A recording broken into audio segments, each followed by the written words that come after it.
Hey, what's up everybody? It's me, Blake316 here with a new video for you guys. And in this video, we're going to be talking about the new PlayStation 5 DuelSense controller. And in this video in particular, I'm going to be talking about some concerns that a lot of people are not talking about and maybe they haven't even realized yet. For me personally, just like everyone else, I think the DuelSense 5 looks like a pretty damn cool controller. Visually, it looks awesome. Like, you can't lie, whether if you're a Switch fanboy, an Xbox fanboy, this controller looks good. But let's look at the previous history of PlayStation controllers. Sony has a bad history of making bad controllers. Let me explain. Yes, I understand the PlayStation 4 DualShock 4 is an amazing controller. This controller, I would say, is probably in my top 3 best controllers of all time. It just moved into top 3. And yes, this is a really good controller. But let's look at the previous controllers. For example, the PlayStation 1 controller wasn't the best controller. If I go back to it now, I would never in my life want to play with this controller. Feels really light. The buttons have no feedback. And you can say, well, Blake, that's an original controller. They made upgrades. Yeah, the PlayStation 2 controller was decent. It had the analogs. It had rumble. But then let's look at the PlayStation 3 controller.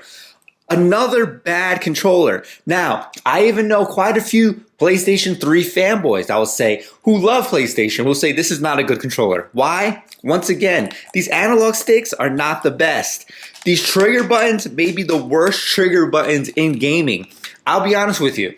I might have enjoyed the PlayStation 3 a little bit more if it had a better controller. This controller, in my opinion, is not good. Once again, PlayStation has a bad history of making bad controllers. Now, obviously, with the PlayStation 4 controller, this is a huge upgrade. It has weight. The analogs feel really good. I personally like the trigger buttons. I like the little aesthetics such as the light bar.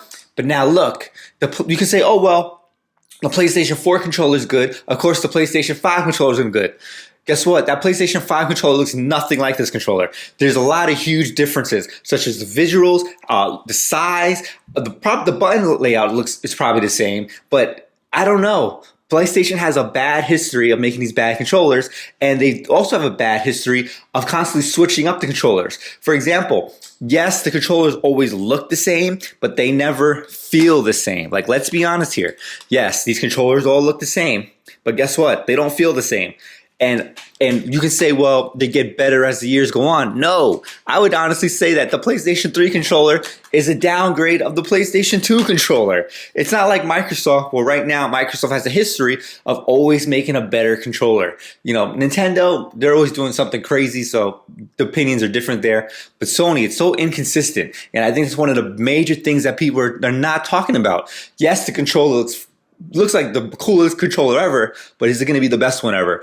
And especially when it comes to Sony, I don't know. I think it's a big concern, and it's a big concern because, like, if this is not a good controller, Xbox had made that mistake in the beginning when they had that huge, big, bulky controller, and they actually re-released it into a smaller one. Sony doesn't want to be in that position where they get a bad controller from the jump. People hate the controller, don't want to buy the system, don't want to play the games, and then they have to spend money on making a whole new controller. That's not something Sony wants to do. I doubt they would ever do that because Sony's pretty stubborn. But yeah, this controller looks good, but let's be honest, people. Sony doesn't necessarily make the best controllers. They have a bad history of it, and they showed you. And this can be something to be on the lookout for, because guess what? This controller looks slightly bigger. I think this controller is the perfect size. This controller looks bigger. I don't know. Maybe it's more dense. It's more thicker. Who knows? But anyway, it's me, Blake316. Just bringing it to people's attention. And you can't even call me a Sony hater because guess what? I'm clearly playing PlayStation 4. I clearly got these other controllers over here. Like, let's be real here. Just a real gamer talking. Anyway, it's me, Blake316. Subscribe for future videos. Until next time. Peace.